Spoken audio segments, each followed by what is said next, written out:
All right, everybody, we got a special guest on with us today. This is Connor Murray with us, the director of stewardship with the now known BSV Association. And also used to do Bitcoin and Beyond on a YouTube channel. So he and I met a few times, once in London, once in Dubai, and now we get to meet online here. So Connor, how you doing? I'm good. Thank you for having me. Yeah.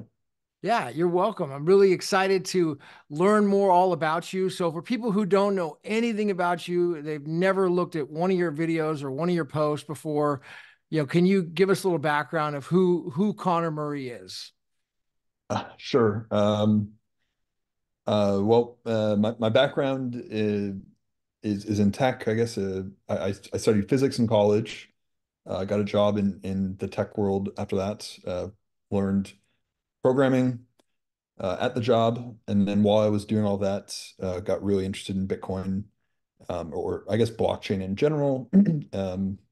This was about 2017 when I started diving a lot deeper into it and found my way onto some, specifically that Craig Wright Arnhem video kind of let me down a rabbit hole, which ended up creating YouTube videos because I just felt like there was a dire, as you probably know, there's a dire lack of good educational content.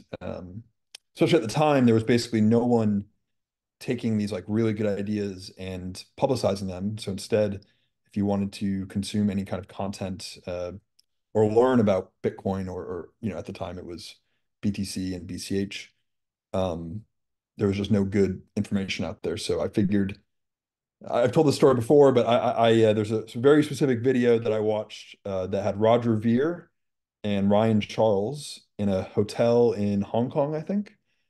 Um, and they basically, I think Ryan made some kind of plea that, you know, if you care about this stuff, you should just make videos and you should put your face out there and show people that there are real people that believe this stuff. So I kind of took that to heart and just started doing that with my friend. And eventually that kind of snowballed into following this crazy world to BCH, BSV, and yeah, now I work with the BSV Association doing a whole number of things, but as you mentioned, all kind of related to the idea of stewardship of the original Bitcoin protocol. So I'll stop there. I'll make it short. Yeah. Well, it sounds like a really inspiring story. I mean, it sounds like you were in college, leaving college around 2017 No, I graduated 2015. So in 2015. And so just a few years after that, then you discovered Bitcoin. Was it a video that you first saw? How did you first discover Bitcoin? no, it was it's kind of funny. I discovered it in 2013.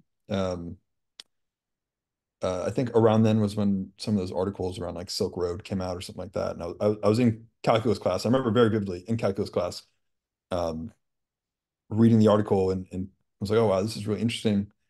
And then I started digging into it more, and I realized that there was this debate about the block size. And so I ended up just kind of I had assumed that there would be some kind of split around the block size because you could see I used Reddit a lot at the time, and you could see it was really contentious.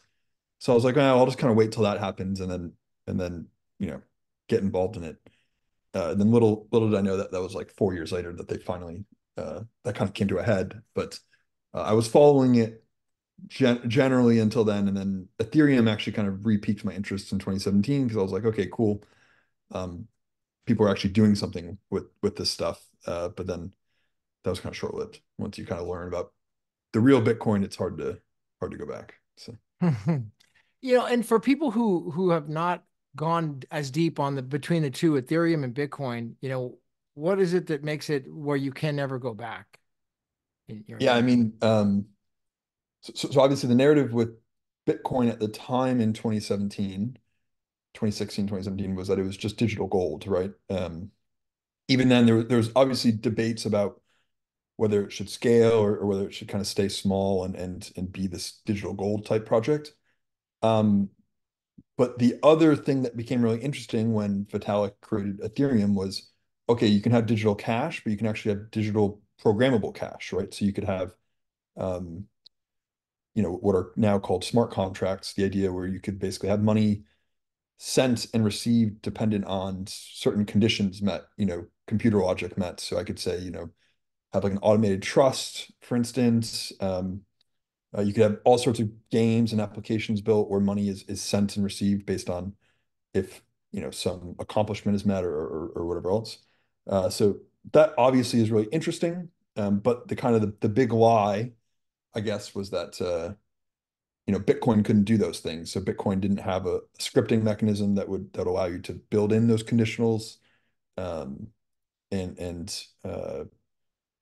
once you learned, especially that okay, well, all the scripting opcodes were just disabled by these old Bitcoin core developers, and actually, once you re-enable them, you can do everything that Ethereum can do cheaper and faster. Uh, then that's kind of the you can't go back type thing. So yeah. So it sounds like you identified some of the problems that Ethereum was having and probably scaling and also the cost, then you just realized that you had to figure out, basically adopt or like go all the way in Bitcoin. It seems like then at that point you were making videos and getting the word out there because you were inspired by Ryan X. Charles and Roger Ver. And then somehow, there's like what a 5-year period here where now it's led you to the BSV Association. So it seems like a big leap. I'm just wondering, take me. Sure. Take- Yeah, chronologically, what happened was I participated in one of the BSV hackathons that the association put on at the time. I'm losing track of the years, but probably around 2020, 2019. And then we built a project that eventually became like a review application. It ultimately didn't really go anywhere, but it failed for a number of reasons, and I could get into those. But uh, during that process, I was also helping on the side with the educational content at the BSV Academy, which is owned by the association.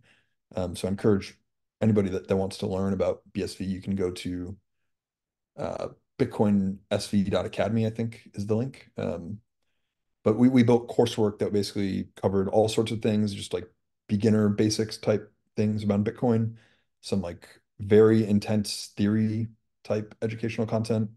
Um, and I think the most recent one is like a Bitcoin scripting course. So that's also really interesting if you're a developer that wants to build something complex. But so I was helping with some of the content there. And uh, I mean, basically what happened was, actually in Dubai, the association got everyone that was, somehow working with the association to a dinner. And I kind of brought up at the time, look, I'm just a guy that's interested in this stuff, but I don't fully understand what the association's plan is with, for instance, restoring some of the original bits of the protocol, just asking some questions that I think didn't have any good answers, and it kind of illuminated the need to get a grasp on those answers around, what is the association's role in stewarding the protocol and how does that actually work in practice? So yeah, I got a lot more involved with the association then, and I've kind of helped build it to the point where it is right now. Hmm. So stewarding the protocol, that seems like a really good subject. So is that it seems like is that directed towards the basically the white paper and following the original design? Is that what you're Yeah, we had to ask the same question and figure out what it actually meant. But it's so there's a few facets to it, right? So the first of all is if you've been in BSV for a while, we've basically been repeating this mantra, right? That well, with the Genesis update, we got pretty close to the original Bitcoin protocol, and we want the protocol to remain set in stone for the future. And that's important for a number of reasons. The most obvious one is you don't want to kind of pull the rug out from people, whether they're users or developers or businesses. Um, you know, kind of the guiding North Star of keeping the protocol set in stone is a transaction that's made today will be valid in 100 years, right? And one of the uh, easiest use cases for that is we want people to be able to build, for instance, a trust, right? So if you wanted to build a trust that maybe your Bitcoin got sent to your children upon some conditions being met, well, you might sign a transaction today, but you don't actually broadcast that transaction to the blockchain. If the underlying protocol is mutable, someone, if it can be changed, then there's no guarantee that the transaction you signed today could actually be broadcast in, let's say, 50 years, 100 years, right? So that's a really important thing to ensure happens. So what we wanted to do was set up a framework around that legally means, the association cannot alter the original protocol.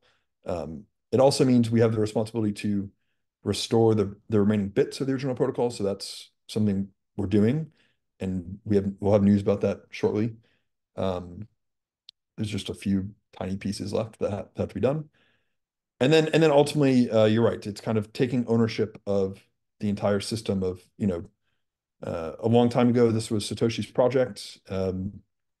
He was in charge of everything. He kind of granted stewardship to Gavin at one point in time, uh, to safeguard the project, and now it's, we view the association as filling that role now, and just ensuring that the protocol again remains set in stone, and also uh, the system can evolve and grow under all existing frameworks. So something like digital asset recovery, that would be, a quote unquote rule that's added to the network to enable, um, to comply with legal requirements to have asset ownership, be transferred if in the case of someone loses their key or things like that. So all driven by court processes, not dictatorship of some random third party like the association. But yeah.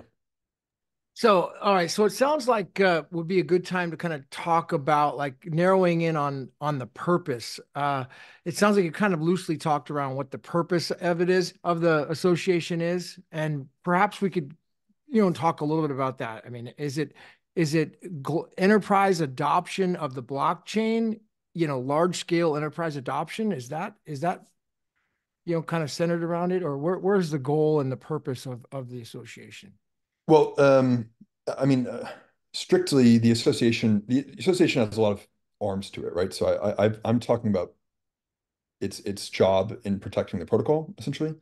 But the other main function of the association, besides the educational work it does, the public policy work it does, um, general marketing work, whatever else, is scaling, right? So we've basically taken on the responsibility of scaling the node software. Um, the node software itself right now has limitations for sure, in how much it can scale. It can still do thousands of TPS, but where we're going, we want to demonstrate 1 million TPS sustained, by the end of this year. So we will hopefully. I guess I'm not allowed. I don't know what the timelines actually are because I'm not really directly involved, but hopefully by the end of the year, it will be undeniable that we have software that can do 1 million transactions per second sustained. Um, how that scale is used, um, that's not really a function, I guess, of the association necessarily. I mean, we can help guide enterprises to the blockchain. We can help guide users and developers, right? But ultimately, it's not a direct goal of the association to say this blockchain is for enterprise usage or this blockchain is for, um, JPEG trading, right?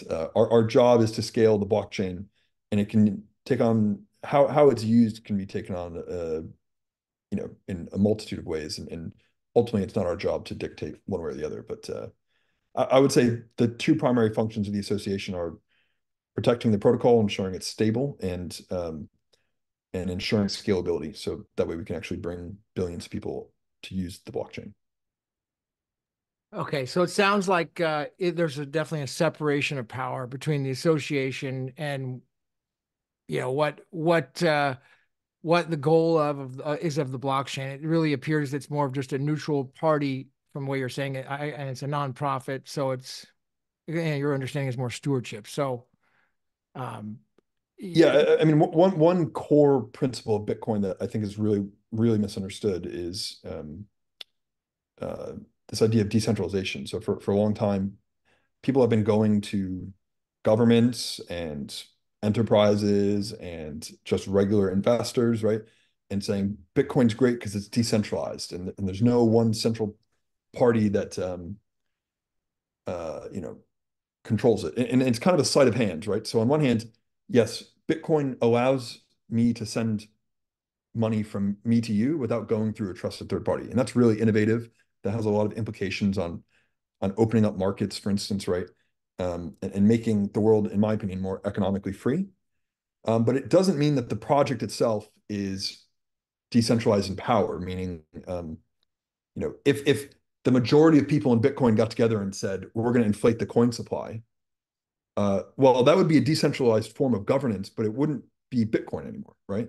So the association's role is to enable a distributed system. The nodes are distributed. How they come to consensus is done in a decentralized, distributed manner.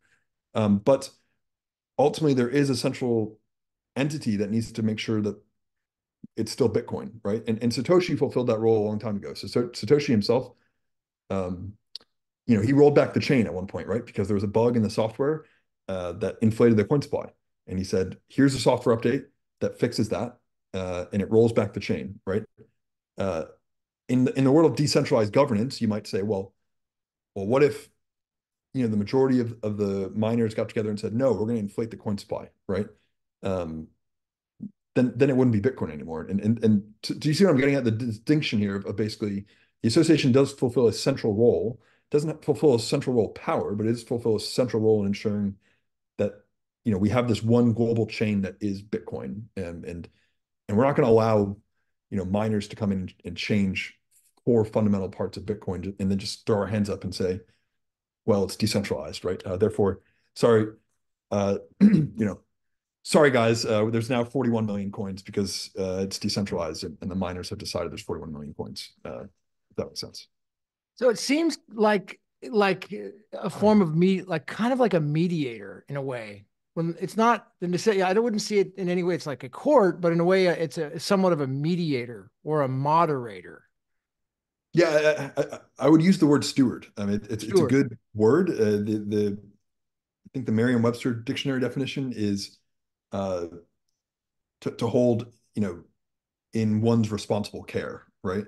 And ultimately, that's how we view our job is that this project is in our care, and we're going to ensure it survives. And some people might not like that. Some people might want to try something different, but then it's not Bitcoin or it's not BSV, right? Same thing in my world. And you can go try that somewhere else, but you're not gonna alter this project to fulfill whatever means you might want to fulfill.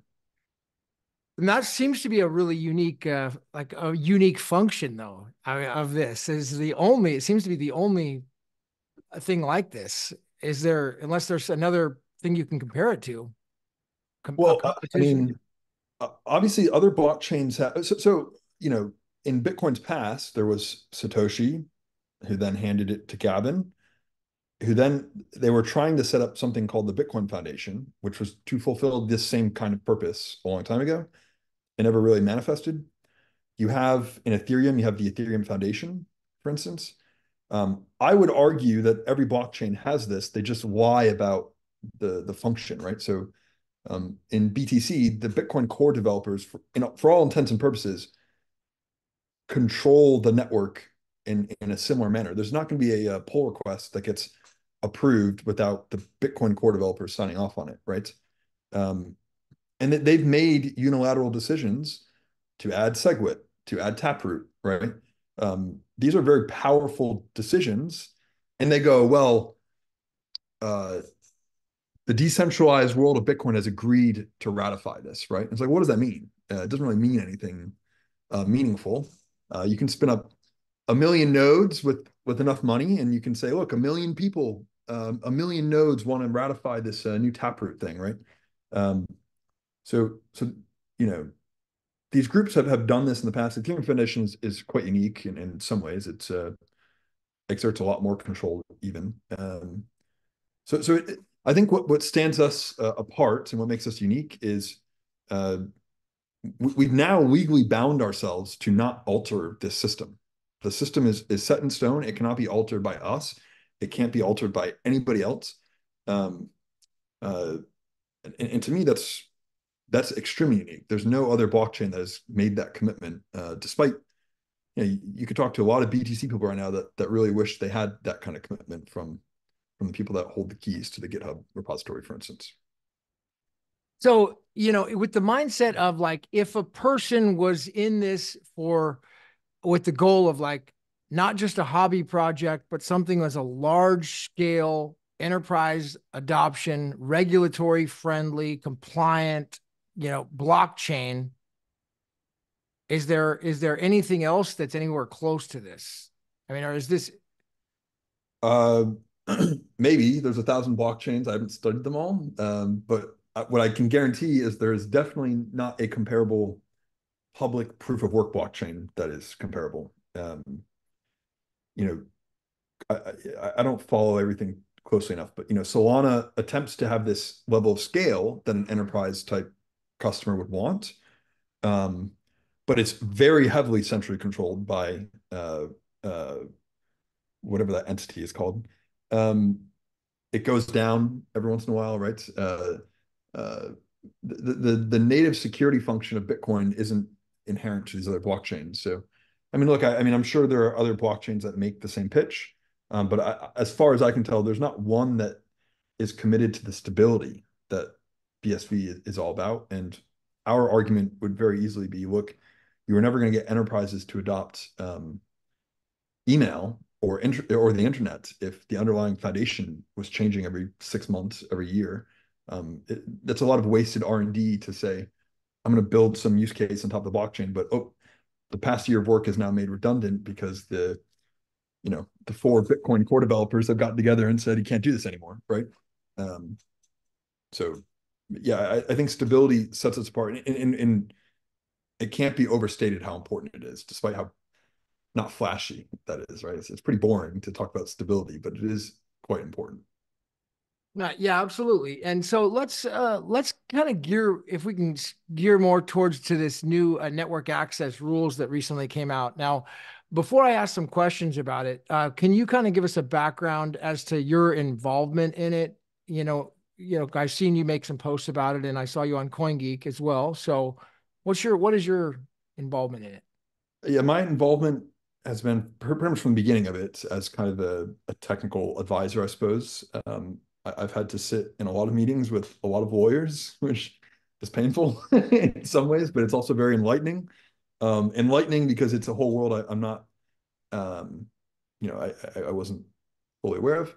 Uh, uh, Painful because you would spend 30 minutes arguing about like one word because that one word has all these connotations in legal frameworks and things like that, right? So um, with all that said, we found a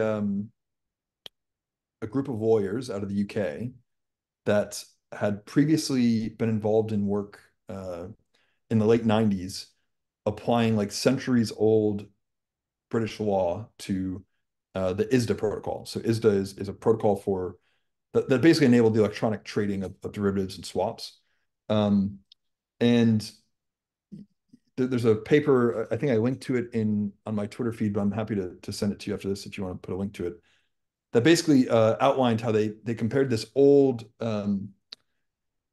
British case around a sailboat race and how it applied to uh, ISDA contracts. And it basically made the argument that, look, uh, despite the technology being new, there's nothing inherently new about the contractual relationships happening in this trading, right? Um, and it mirrored very closely what we were trying to do, which was instead of we had spoken very closely with Craig about, he had written very extensively about this idea of this unilateral contract, which is basically that you know there's the issuer of Bitcoin that issues 21 million coins, and those 21 million coins are offered under terms of this unilateral contract, meaning uh, by participating in the mining of the network, you're rewarded with the block reward. And that block reward is the block subsidy, which will run out at some point, plus the combination of all transaction fees. But sorry, let me take one step back. A unilateral contract, the concept of it, the easiest analogy to think of is like a lost dog poster. So if I put up a poster out in town that says, I lost my black lab, um, reward $100, right? If you return the dog to me, you fulfilled the offer, and I am now legally obligated to pay you $100. It's very well established contract law that if I don't pay you the $100, I'm in breach of this unilateral offer, right? Um, so in Bitcoin, the idea is basically that these coins were issued and offered under the terms that you fulfill the offer, which is that you perform on a basic level, the 6 steps outlined in section 5 of the white paper, which is basically collecting transactions into a block, uh, publishing the block, but also the other terms of the white paper, which is behaving honestly, right? So not including double spends, uh, something like hidden mining or whatever else, right? So what we wanted to do was, instead of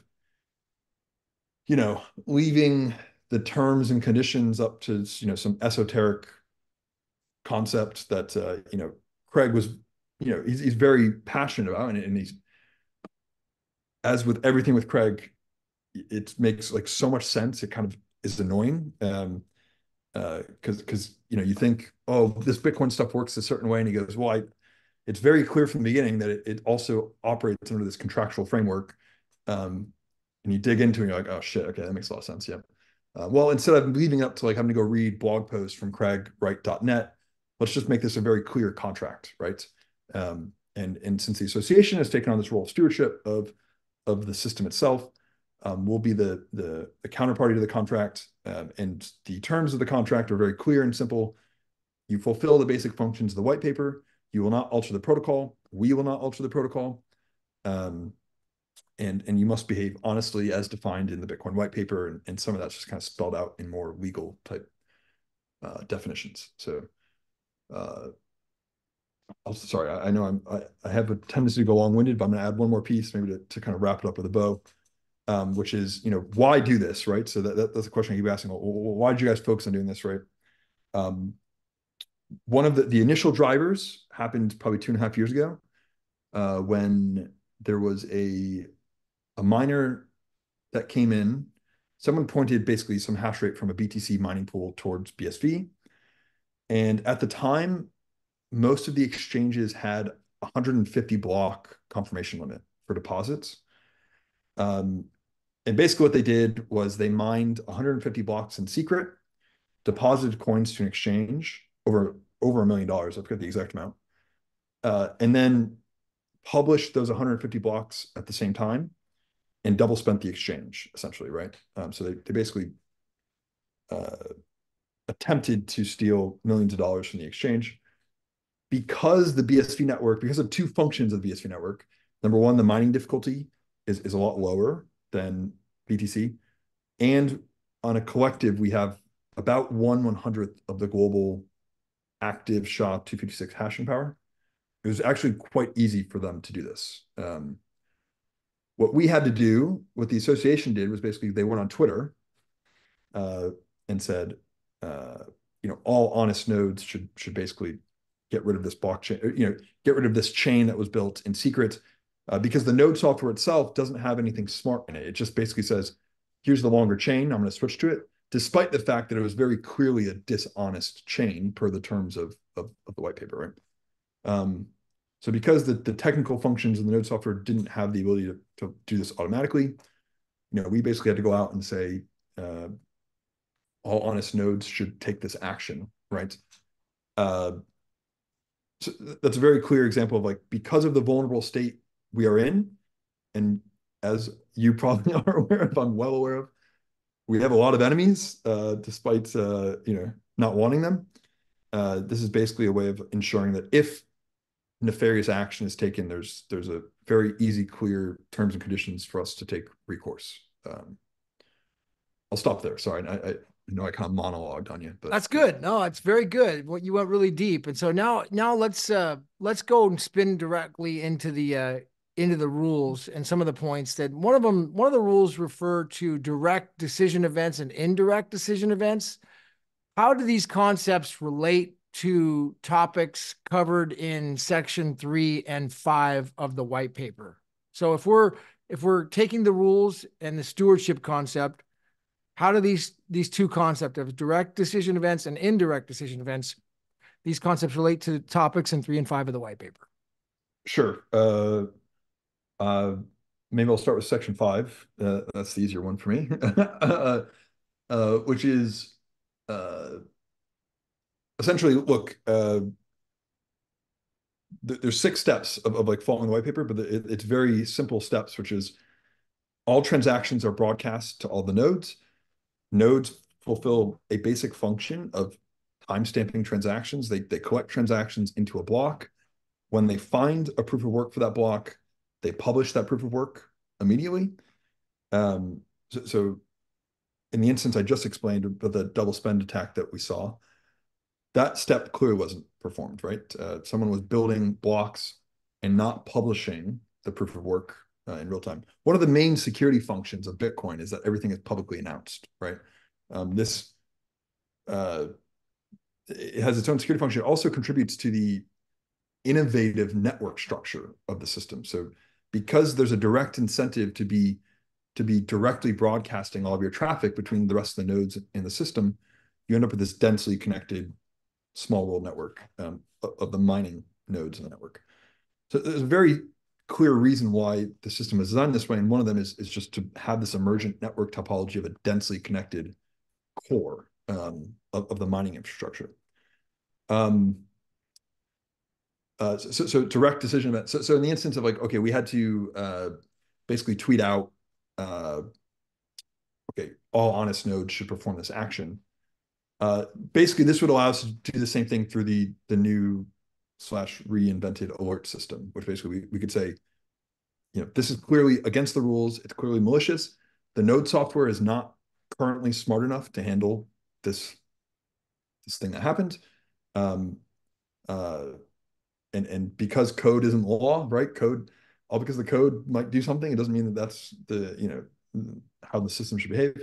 We could send a message to the network that says, in the same way we posted on Twitter, the message would just go directly to the node software and say, ignore this chain and maybe even ignore traffic from this node. This peer is clearly malicious, right? And to be very pedantic about it, all we're doing in those events is identifying malicious, dishonest behavior, right? There isn't like a control mechanism in this aspect. It's basically just making identification. And by the way, our node software, because the assumption made in the node software is that the identification is correct, it will take the action sent in the alert message. But it's still our position that it is incumbent on miners to not, as outlined in the white paper, to not build on top of dishonest behavior. That's the rule, right? The rule isn't the association determines what's honest and dishonest. There is honest behavior, there is dishonest behavior. The association might help to identify dishonest behavior, but what dishonest behavior is very clearly outlined in the white paper, and to make it as crystal clear as possible in these rules themselves. So does that answer your question? Yeah, maybe? it does in a way. And it actually, you started going into about the actual directives that the association has. So let me ask you a question about that. I mean, what are the limitations of the association's power to issue directives under Part 3 of the rules? I want to clarify, how much power does it have? Is it just specifically under that section? Sure. The most striking what's the word I'm looking for? The most powerful action, I suppose, is maybe the one way of saying it, is the ability to send this invalidate block message, essentially, right? So in the same way through this tweet we made 2.5 years ago that you would say all honest nodes should invalidate block hash, whatever. The alert system itself does allow us to perform that action. What are the limitations on that action? Well, the limitations are legal, right? If you are a miner and you mine a block, and let's say the association decides to invalidate that block, right? We are making the decision or the identification that you have, this block is dishonest, it's malicious, or whatever else, right?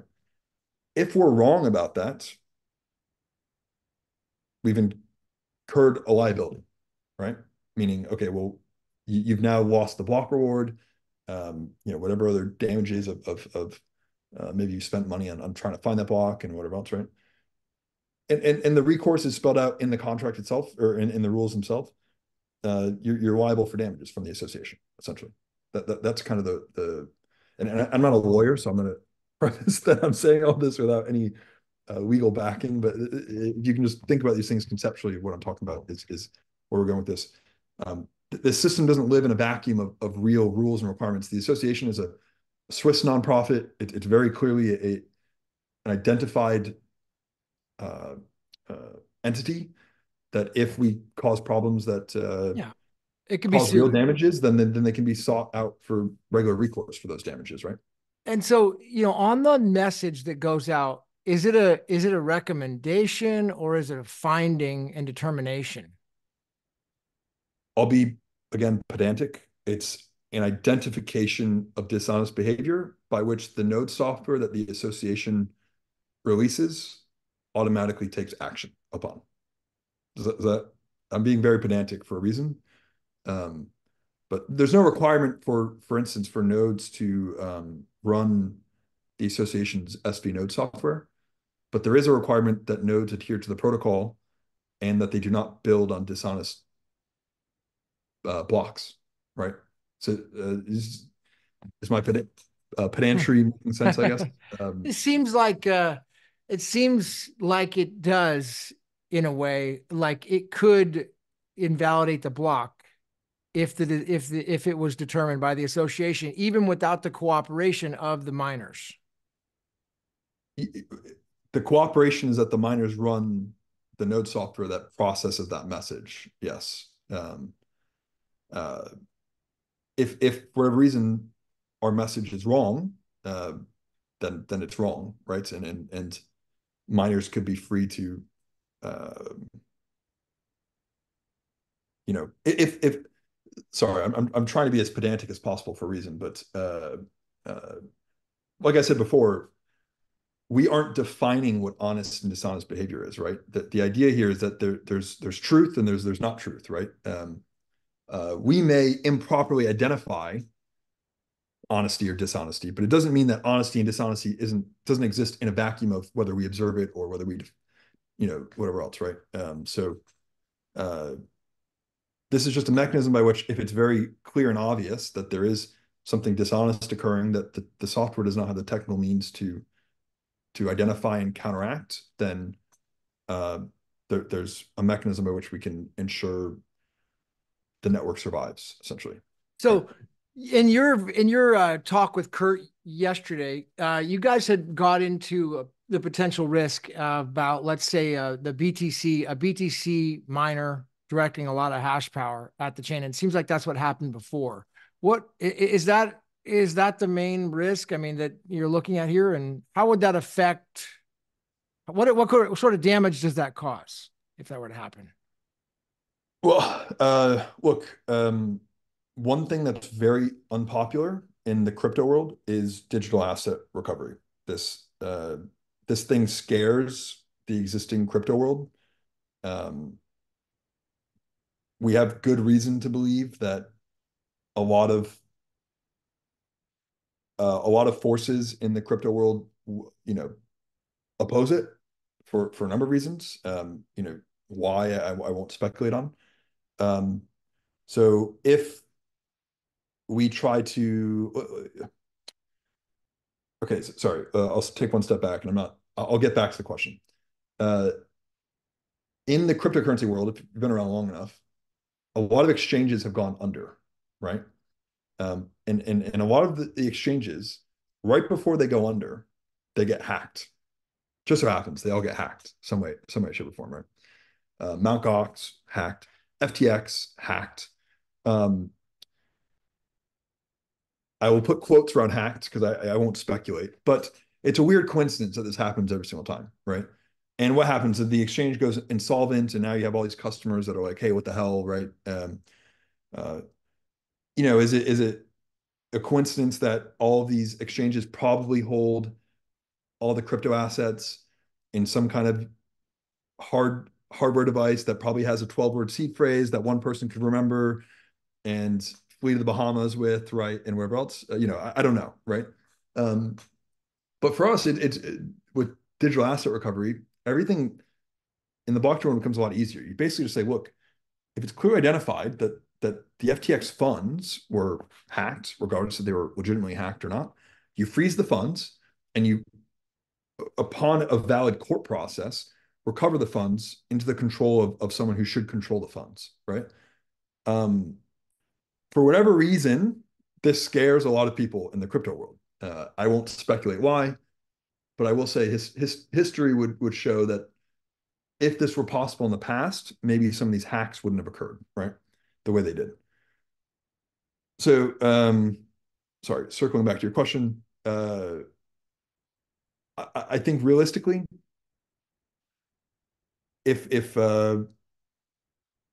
there's an exchange out there right now for which funds could be frozen and recovered by which there was a hack, for instance, due to a valid court process. It wouldn't shock me if there's some existing kind of crypto people that might have control of some mining hash rate that would want to oppose that action. And if they oppose that action, you're going to end up with, let's say, some recovery transaction that skips script validation is valid on one chain but invalid on another chain because this chain is full of BTC type hashing power that want to oppose the recovery action. We want to prevent that. You just want to basically say, look, if you're gonna ignore a valid court order and try and enable stealing of assets or whatever, we need a mechanism by which to say ignore traffic from that person that's very clearly violating the rules, right? So I hope that explanation made sense. Yeah, it does. And it seems like, okay, if someone is in this looking at it from like the old world, which they talk about as a boomer, right? They call it the boomer world, right? Yeah. But if they're looking at that side where, in the boomer world or the real world, I guess you put it, where we're at now, where everything does happen in court order, where like, there's bad behavior, then you can get a court order, an injunction, have someone stop, and then you can get your money back, or you could sue somebody. But right now, that seems to be this. This is the first time, I guess, that this it's called, like, isn't it like where you can reassign coins now? Yes. And so this is potentially the first time where, let's say you're a big business, big corporation, and you want to get involved with something. This is a mandatory process. You have to have a remedy. And Exactly. I mean, and maybe a little guy who doesn't ever been to court before, he doesn't want to deal with this. But in a real business environment of a large enterprise, if that's not available, then it's a stopgap. I would say there's no chance in adoption. Yeah, So, and just, I mean, exchanges are the perfect use case for this. Like, if an exchange goes down and in the very first, I mean, it's such an easy recourse for this problem that has manifested in the crypto world for a decade over, which is that all these exchanges somehow lose access to the underlying crypto assets, uh, and they get hacked or whatever else. Well, this is a very clear mechanism by which you can protect millions of customers of a Coinbase, of a Kraken, of a Gemini, right?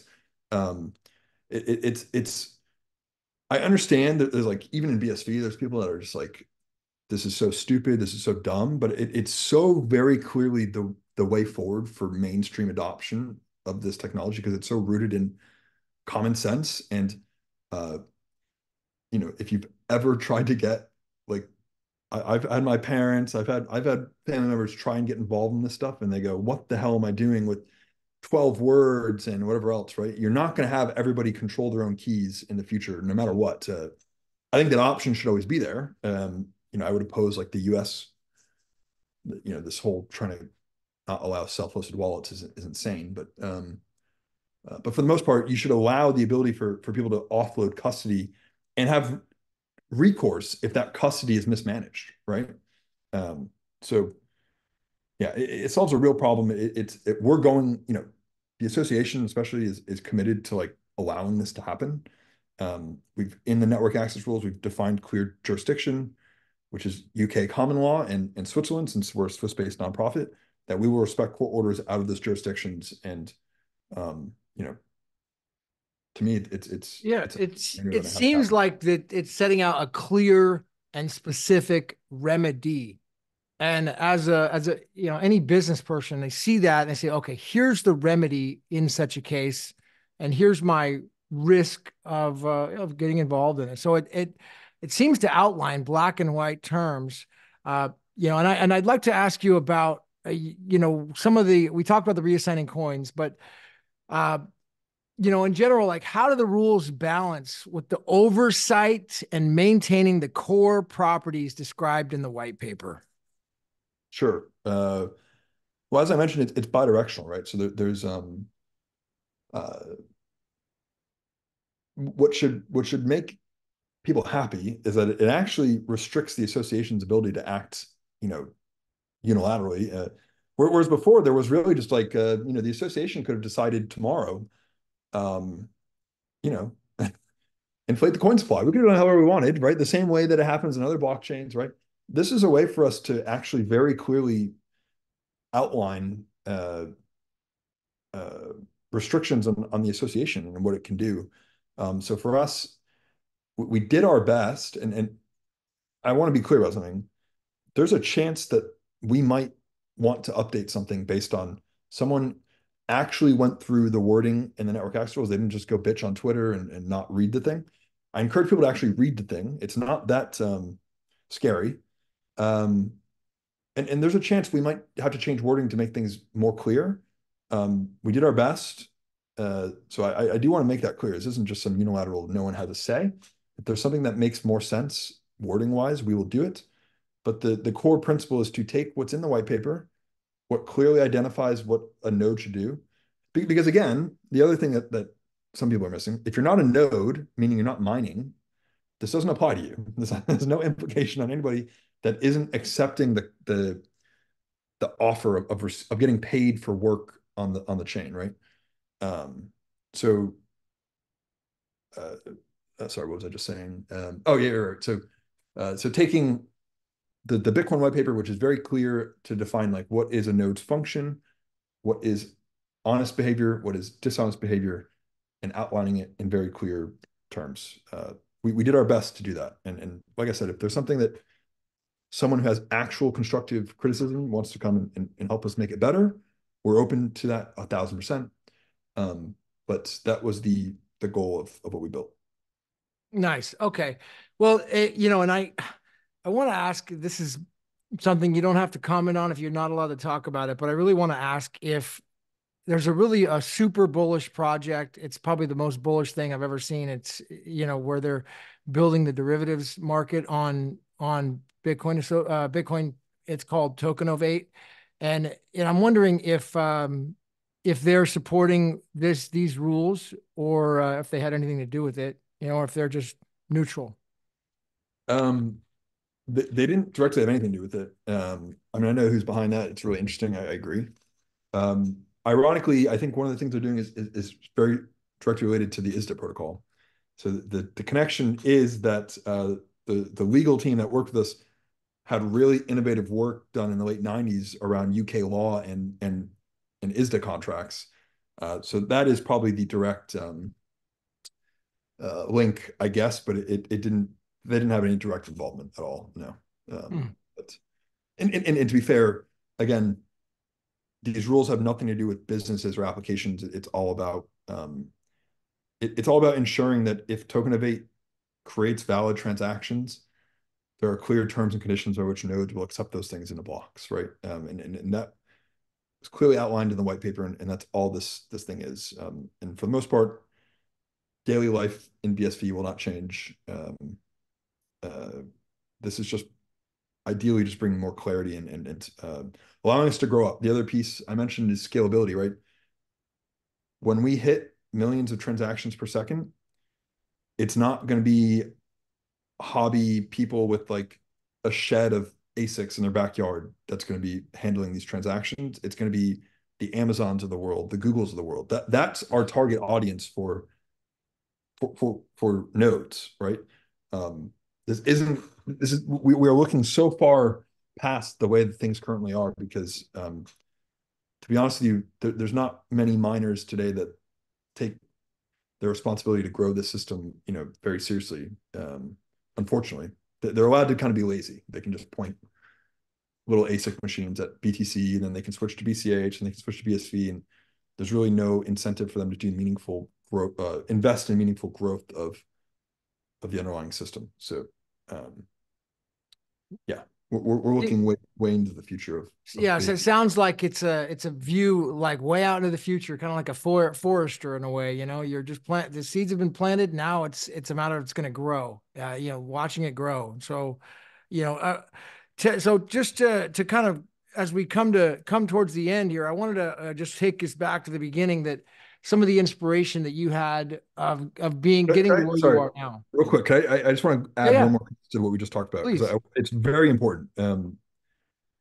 Because the infrastructure and the investment needed to run a node is going to be so high when we get to this point of millions of transactions per second.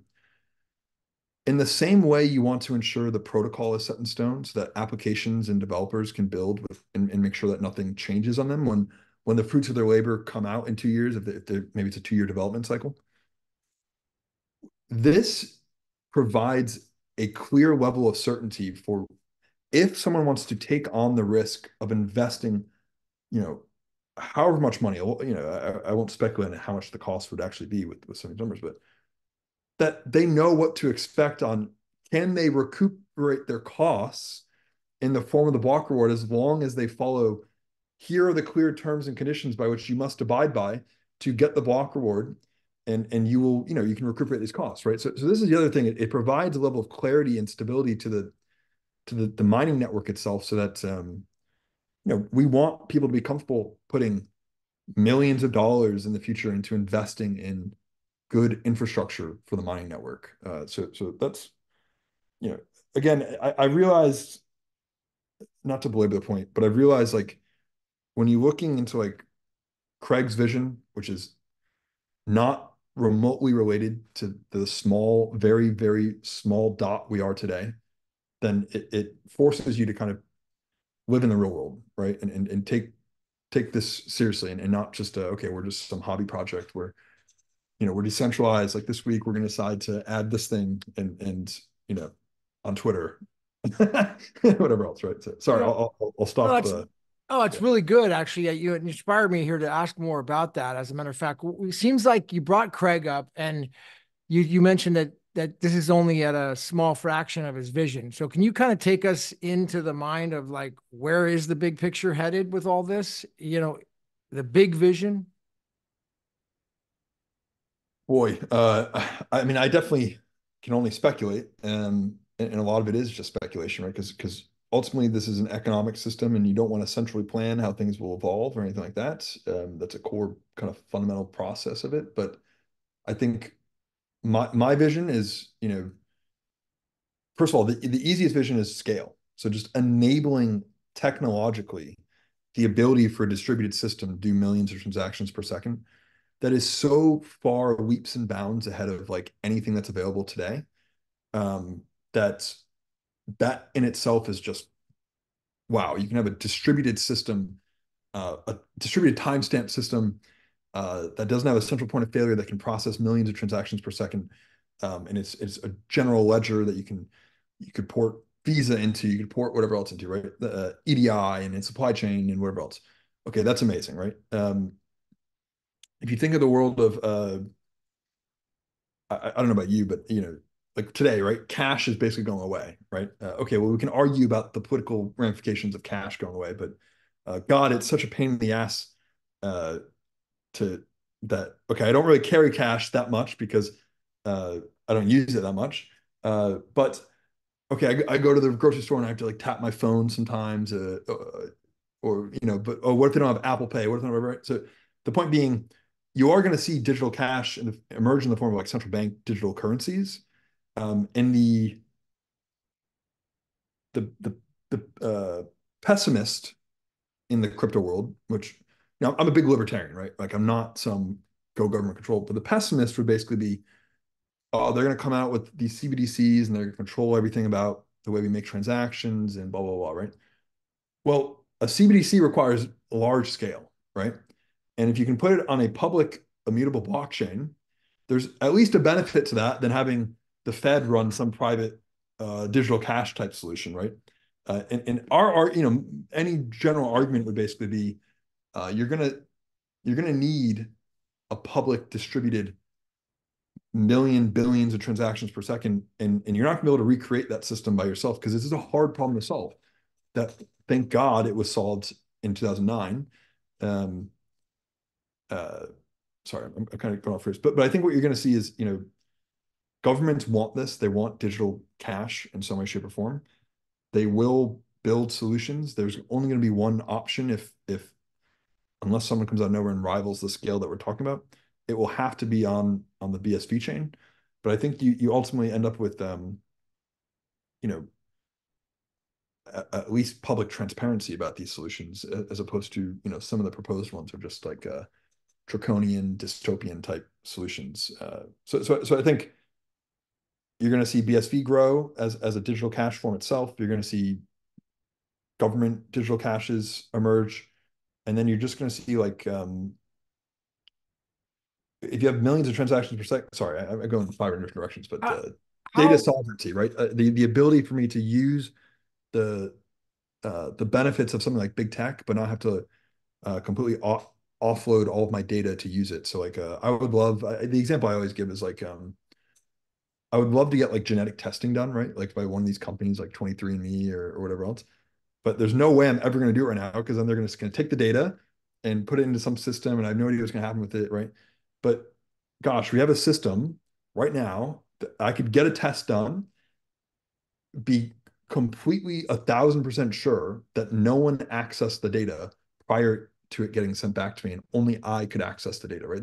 That's possible right now with Bitcoin. It requires some development. But I think that's the other thing you're going to see is you're going to see the use of the public ledger as a ability to have real data privacy as opposed to we have fake privacy right now where some system admin on the back end can take everything and put it on the black market tomorrow, right? So you touched on the CBDCs. How close are we to these governments? Let's say the main ones. I'm talking about UK, England, United States, and Japan. I mean, how close are we within these three superpowers, even exploring potentially CBDCs with Bitcoin with BSV Association? Uh, uh, I think we're a decade away. I mean We're a that long ways out. because there's so much just bad information that I think the solutions that are being tried are so unscalable that I don't think they're going to require complete re-architecture. I would imagine. I mean, I'm not intimately involved with any of it, but uh, and obviously governments just move slow. Like they're you know incredibly inefficient and move very slow. Um, but I think you probably will see smaller governments attempt to kind of be agile and uh, you know yeah. One thing that would be nice, like I'm a libertarian, but I pay tax, right? So it'd be nice not to worry about taxes at the end of the year. Taxes could be taken out every time I paid for something and wherever else, right? That's a clear efficiency that comes from digital cash, uh, despite my disdain for some taxes that we have, right? So it sounds like we're a long ways out from the CBDCs, but it could be that all roads lead to this blockchain unless there's some other superpower that comes in and rivals it. At least at this point, it's Yeah, I not. mean, I'm not aware of any um, CBDC projects from any of those countries for sure Yeah. that are even talking about BSV. But maybe I'm completely out of the loop. I have no idea. Hmm. Interesting. Well, on a closing note, you mentioned that I think you first started at a hackathon, a BSV hackathon. That's how you even went to that. And so there's one coming up in San Francisco next month, the 16th and 17th. And I think it's sponsored by BSV Association. Are you familiar with it? It You want is, yes. Unfortunately, it was like the one weekend I can't travel anywhere, so I was hoping to go, but yeah, Shawway is putting it on. I think the association is sponsoring it, but that'll be really cool. I'm quite jealous. So why should people go? I mean, you obviously went to the one the very first time and it got you more involved. So why should people go to that?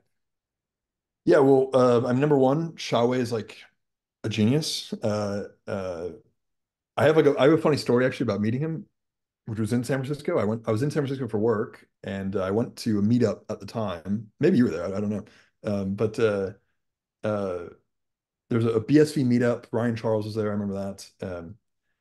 And I never met Shawi before, and he came up to me and he was just talking to me. He was like, "Yeah, how's it going?" And very humble, meek. I don't know, if meek is the right word, but uh, he goes, "Yeah, okay. By the way, I'll send you this thing I built. Maybe if you could check it out, it'd be cool. Whatever else." Okay. And I go home and I open up, I'm like, "You built an entire compiler for Bitcoin scripts, and like you didn't really mention that at all in our conversation." Um, but that's kind of the way he is. He's just like, you know, super smart, always trying to learn stuff, um, humble. So I just getting to learn from him is worth going no matter what. But also, um, yeah, I mean, look, there's investment to be had, uh, not by the association, but there are entities in BSV that are willing to invest. And if you build something cool that turns into a business, then obviously there's opportunity. I think in general, with Scrypt itself, he's on the front edge of like what is possible in the blockchain world. He has really innovative articles about how to use specialized cryptography in Bitcoin and things like that. So I think it's so cutting edge that it would be really cool for the product of that to be more integration of complex scripting contracts into the BSV applications that we already use today. So selfishly, I just hope something cool comes out so I can play with it. But yeah. Nice. Nice. All right. Well, cool. I'll definitely give people a preview. It's going to be at a really, I actually helped kind of set it up. It's going to be at a really cool hotel venue, and there's going to be some room discounts for everybody and a really nice spot in San Francisco. So I definitely recommend everybody find out more about it with the @Zeno Trinity on Twitter. You could follow him and find out all about it. And so before we wrap up, Connor, it's really been great having you. I mean, is there anything, last things you want to say to the audience before we close? No, but I will say to you, I thank you for making good content. I personally, it as you probably know, it's very shitty when there's like a large contingent of people that just come at you just for talking about BSV. And I kind of got tired of it, so I stopped making videos and stuff. It's just a little draining on my psyche for a bit. It's also a time drain, so I appreciate that too. But yeah, thanks for. We need more people willing to like put their face behind stuff, and you go to like conferences and you know that there are real good people that support this, but they're just afraid to put themselves out there because it's just the internet's a crazy world. But so yeah, so thanks for making good stuff for people to learn more about BSV. I personally appreciate that. You're welcome. You're welcome. Thanks for noticing.